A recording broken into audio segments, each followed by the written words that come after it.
Hello everyone, it's AG and today I have a fun little recommendation video for you. So I did my second quarterly reading overview a couple of days ago, and one of the goals that I had set was to read more books written by queer authors. Now the thing is, I have also set out to read more classics and more world literature. So I thought, what better way to work on all of these goals by just combining them and reading queer classics from all over the world. I thus spent several days scouring the internet trying to find all of these books, and now I have an exciting and long list of queer classics, some of which I would like to share with you today. But before I start, I will show you what I'm wearing. So this is actually supposed to be a shirt, which I got from Grassfields, but as you can see, it is far too long to be considered a shirt. So I'm just wearing this as a dress for now. Anyway, Grassfields is a brand created by a pair of twins from Cameroon, and they basically specialize in making modern clothing with African prints. And yeah, it's a great company, and they provide fair wages for all of their employees. Okay, now let's start with the books. The first one is Notes of a Crocodile, written by the Taiwanese author Zhou Miaojin, and this was translated from the Chinese to the English by Bonnie Hui'e. Set in the Taiwanese post-martial law era of the late 1980s, this coming-of-age novel follows a group of queer misfits discovering love, friendship and artistic affinity whilst hardly studying at the most prestigious university of Taiwan. The story is told through the eyes of an anonymous lesbian narrator who is referred to as Lazi. Afflicted by her attraction to Shui Ling, an older woman who is alternately hot and cold towards her, Lazi turns for support to a circle of friends that includes the reckless rich kid turned criminal Mang Shang and his troubled self-destructive lover Chu Kuang, as well as the bored and mischievous Tun Tun and her alluring slacker artistic girlfriend called Zhi Rou. I am so sorry if I mispronounced any of these Chinese names. It's not my forte, but I tried my best. This one sounds really good, and I actually got it from Blackwell's last week, so I'm very much looking forward to giving it a go. Then I have a Swiss novella called Lyric Novella, written by Annemarie Schwarzenbach and translated from the German to the English by Lucy Renner Jones. It's the story of a young man's obsession with a variety show actress called Sibylle. Despite having his future career in the diplomatic service mapped out for him, this man, enchanted by Sibylle, starts to question his family values. His future, family and social standing become irrelevant when set against his overriding compulsion to pick up Sibylle every night at the theatre so that they can go for a ride. I also have Zami, a new spelling of my name. This African-American classic was written by Audre Lorde, who was a well-known feminist, writer and civil rights activist. Zami is a memoir in which Lorde takes us from her childhood growing up in Harlem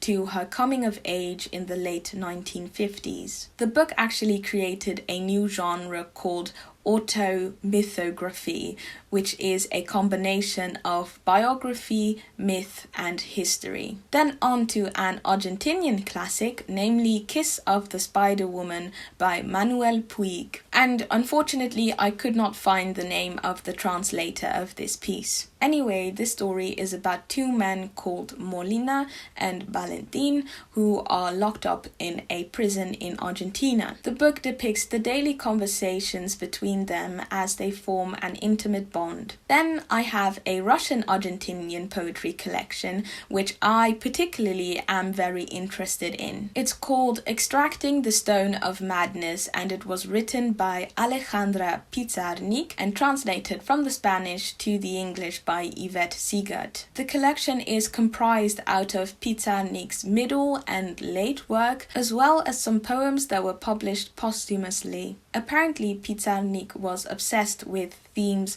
such as solitude, childhood, madness, and death, and so these are very prevalent in this collection. Next up is Confessions of a Mask by Yukio Mishima, an absolute titan amongst Japanese authors.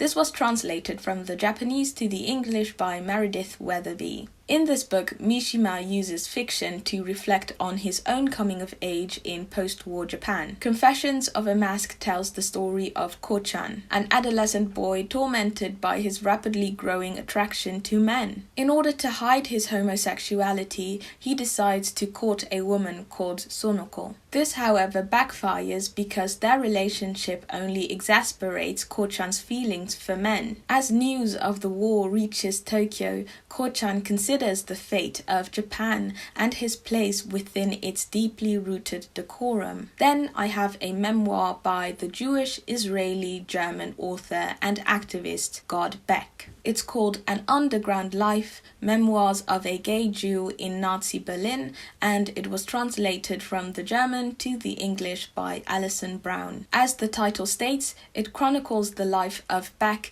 during the Second World War, which he remarkably survived living in Berlin as a gay Jewish teenager and leader in the resistance. Apparently it has 176 pages, so this can be read in one sitting. I also found Bitter Eden, written by the Egyptian-South African writer Tatamkulu Africa. The novel draws heavily from the author's own experiences as a captive in North Africa and a prisoner of war in Germany and Italy during the Second World War. It centers around three men who see themselves as straight, but have to navigate the emotions that are brought about by the physical closeness that exists during their survival in the only male camps. And then finally I have The Woman Who Owned the Shadows by Paula Gunn Allen. Allen was of mixed race, of Sioux, Laguna, Scottish and Lebanese American descent. The novel follows an indigenous woman called Effany, who is in the midst of a breakdown from which she can barely move. She has been left by her husband and can't take care of her children. And so, in order to heal, Effany seeks her own future. She leaves New Mexico for San Francisco, where she starts the process of remembering, trying to find herself, no longer relying on men, but on her connections to the spirit women of her people and the women of her own world. And those were all of the books that I wanted to talk about today. Let me know if there were any that piqued your interest, or if you have read any of these. I would love to hear your thoughts.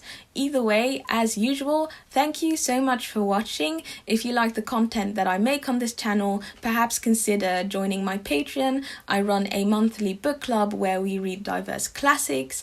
And if you don't want to join my Patreon, you can also support me by donating a coffee or just by liking, subscribing and commenting. Either way, thank you so much for watching, and I hope to see you in another video.